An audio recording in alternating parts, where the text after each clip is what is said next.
Hi friends, welcome to our channel.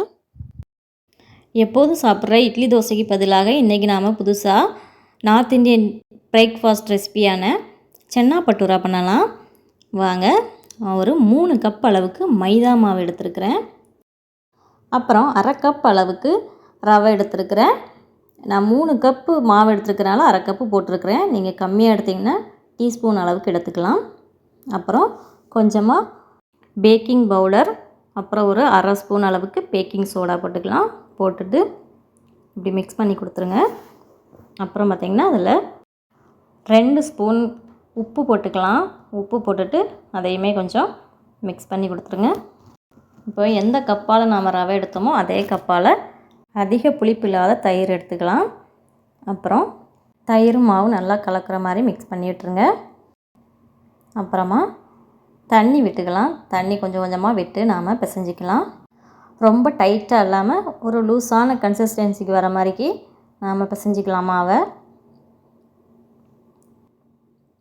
இப்போது நாம் 1 spoon அளவுக்கு சுகர் சேர்த்துக்கலாம். நீங்கள் மாவு போடும்போதே போட்டுக்கோங்க. சேர்த்துட்டு நல்லா மிக்ஸ் பண்ணி விட்டுருங்க. உங்களுக்கு கையில் ஒட்டுற மாதிரி ஃபீலிங் இருந்தது அப்படின்னா நீங்கள் ஆயில் சேர்த்துக்கலாம். இப்போ லாஸ்ட்டாக பிசைஞ்சதுக்கப்புறமா நான் ஆயில் போட்டுட்டு இந்த மாவை இப்போ நாம் காயாத அளவுக்கு வச்சிடலாம். ஒரு துணி போட்டு வச்சுக்கலாம். அப்படி இல்லைன்னா ஒரு மூடியை போட்டு மேலே நல்லா ஆயிலை க்ரீஸ் பண்ணி வச்சுருங்க. இந்த மாவு பார்த்திங்கன்னா கண்டிப்பாக ஒரு 1/2 ஹவராவது ரெஸ்ட்டு கொடுக்கணும். அப்போ தான் நமக்கு பூரி நல்லா புஷ்ஷுன்னு வரும். இந்த டைமில் நாம் ஊற வச்சுருந்த சென்னாவை வேக வச்சுக்கலாம். சென்னா ஒரு 6 ஹவர்ஸாவது நல்லா ஊறணும். ஊற வச்சிருந்த தண்ணியும் சேர்த்து நாம் குக்கரில் போட்டுக்கலாம். அதில் கொஞ்சமாக உப்பு சேர்த்துருங்க. சேர்த்துட்டு குக்கரை க்ளோஸ் பண்ணி 4 விசில் வர அளவுக்கு அதை வேக வச்சுக்கலாம். அடுத்ததாக வாங்க, இப்போது கடாய் அடுப்பில் வச்சுக்கலாம். வச்சுட்டு தேவையான அளவுக்கு எண்ணெய் ஊற்றிக்கலாம். ஒரு 3 டீஸ்பூன் அளவுக்கு ஊற்றிக்கோங்க.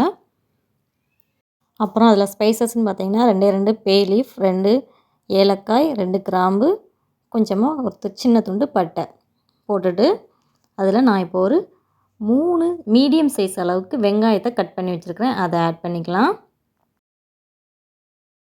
வெங்காயம் ஒரு ப்ரௌனிஷாக ஆனதுக்கப்புறமா நான் அதில் 2 ஸ்பூன் அளவுக்கு ஜிஞ்சர் கார்லிக் பேஸ்ட்டு சேர்த்துக்கிறேன். சேர்த்துட்டு அதையுமே பச்சை வாசம் போகிற அளவுக்கு வதக்கி விட்டுருங்க. இந்த டைமில் பார்த்திங்கன்னா ஒரு 2 தக்காளியை நான் மிக்சியில் அரைச்சி வச்சுருக்கிறேன். அதையும் ஆட் பண்ணிக்கலாம். தக்காளி பேஸ்ட்டு வந்துட்டு நல்லா நமக்கு எண்ணெய் பிரிஞ்சு வர அளவுக்கு வதக்கி கொடுத்துருங்க. அப்புறமா அரை ஸ்பூன் மஞ்சள் தூள், 1 ஸ்பூன் சில்லி பவுடர், 1 ஸ்பூன் அளவுக்கு கொரியாண்டர் பவுடர் சேர்த்துருக்குறோம். நம்ம காரம்லாம் கம்மியாக தான் சேர்த்துருக்கோம். நார்மலாக நம்ம சென்னா கறி வச்சோம் அப்படின்னா அதுக்கு நம்ம சென்னா மசாலா அல்லது கரம் மசாலா அந்த மாதிரி ஆட் பண்ணுவோம். ஆனால் இது என்ன மசாலான்னு பார்த்தீங்கன்னா பாவ் பாஜி மசாலா. இந்த மசாலாவை ஆட் பண்ணி நாம் சென்னா கறி செய்யும்போது ரொம்ப ஒரு டேஸ்ட்டில் இருக்குங்க. அது ஒரு 3 டீஸ்பூன் அளவுக்கு எடுத்துருக்கிறேன். அதையும் ஆட் பண்ணி நல்லா மிக்ஸ் பண்ணி கொடுத்துடலாம். இப்போ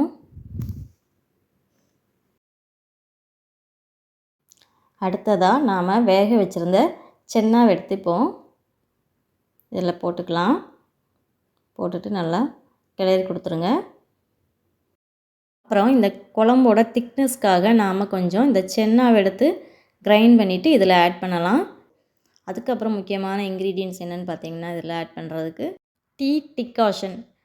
நமக்கு டீ பேக்காக இருந்தது அப்படின்னா நம்ம சென்னா வேக வைக்கும் போது அதோட ஆட் பண்ணி வேக வச்சுக்கலாம். அப்படி இல்லாத பட்சத்தில் நாம் இந்த மாதிரி டிக்காஷனாக எடுத்து அதில் சேர்த்துக்கலாம். இந்த டிக்காஷன் ஆட் பண்ணுறதுனால நமக்கு இந்த கறிக்கான எக்ஸ்ட்ரா டேஸ்ட் கிடைக்கும். அப்புறமா இதில் சென்னா வேக வச்ச தண்ணியை ஆட் பண்ணிக்கலாம். தண்ணி உங்களுக்கு எவ்வளோ தேவையோ அந்தளவுக்கு நீங்கள் ஊற்றிக்கலாம். ஊற்றிட்டு இந்த மாதிரி கொதிக்க விட்டுருங்க. இந்த ஸ்டேஜில் நாம் அரைச்சி வச்சுருந்த அந்த சென்னா பேஸ்ட்டை இதில் ஆட் பண்ணலாம். ஆட் பண்ணிவிட்டு நல்லா கலந்து கொடுத்துருங்க. கடைசியாக இதில் 1 ஸ்பூன் அளவுக்கு கரம் மசாலா ஆட் பண்ணிக்கோங்க. அப்புறம் குழம்பு நல்லா ரெடியானதுக்கப்புறமா கொஞ்சமாக அதில் மல்லி இலை தூவிக்கலாம். அப்புறமா இதில் காஞ்ச வெந்தய இலைகளை ஆட் பண்ணுறோம். வெந்தய இலை இருந்தால் ஆட் பண்ணுங்கள், இல்லைன்னா ஸ்கிப் பண்ணிடுங்க. இப்போது நம்ம சென்னா பட்டூராவுக்கு சென்னா ரெடி ஆயிடுச்சு. அந்த எண்ணெயெல்லாம் பிரிஞ்சு பார்க்குறதுக்கு எவ்வளோ சூப்பராக இருக்குன்னு பாருங்கள். இப்போது நாம் பட்டூராவை ரெடி பண்ணிடலாம். நம்ம ஊற வச்சுருந்த மாவை பாருங்கள் எவ்வளோ சாஃப்டாக வந்திருக்கும் அப்படின்ட்டு. பாருங்கள், இந்த மாதிரி கை உள்ள அமுங்கணும். அப்புறம் அதில் கொஞ்சமாக மாவு எடுத்து உருண்டை பிடிச்சிக்கோங்க. மீடியமான சைஸில் பிடிச்சிக்கோங்க. நீங்கள் எந்த அளவுக்கு பாத்திரம் வச்சுருக்கீங்களோ அந்த அளவுக்கு பண்ணுங்கள். ஏன்னா கடைகளெல்லாம் நமக்கு நல்ல பெரிய சைஸாக கொடுப்பாங்க. நம்ம வீட்டில் பண்ணுறதுனால நமக்கு தேவையான அளவுக்கு பண்ணிக்கலாம். இந்த மாதிரி எடுத்துகிட்டு நைஸாக உருட்டி எடுத்துருங்க. பாருங்கள், இந்த அளவுக்கு திக்னஸ் இருந்தால் போதும். ரொம்பவும் நைஸாக இருக்கக்கூடாது, அதே சமயம் ரொம்பவும் மெத்துன்னு இருக்கக்கூடாது. அந்த மாதிரி உருட்டிக்கோங்க. இந்த மாதிரி நாம் வச்சுருக்க மாவுகளை தேய்ச்சி எடுத்துக்கலாம். அவ்வளோதாங்க. இப்போ நாம் பூரிகளெல்லாம் பொரித்து எடுத்துடலாம். அதுக்கு கடாயில் நல்லா எண்ணெய் ஊற்றிக்கோங்க. எண்ணெய் வந்துட்டு நல்லா சூடாகணும். எண்ணெய் சூடானதும் இப்போ நாம் வச்சுருக்க பூரிகளை பொரிக்கலாம்.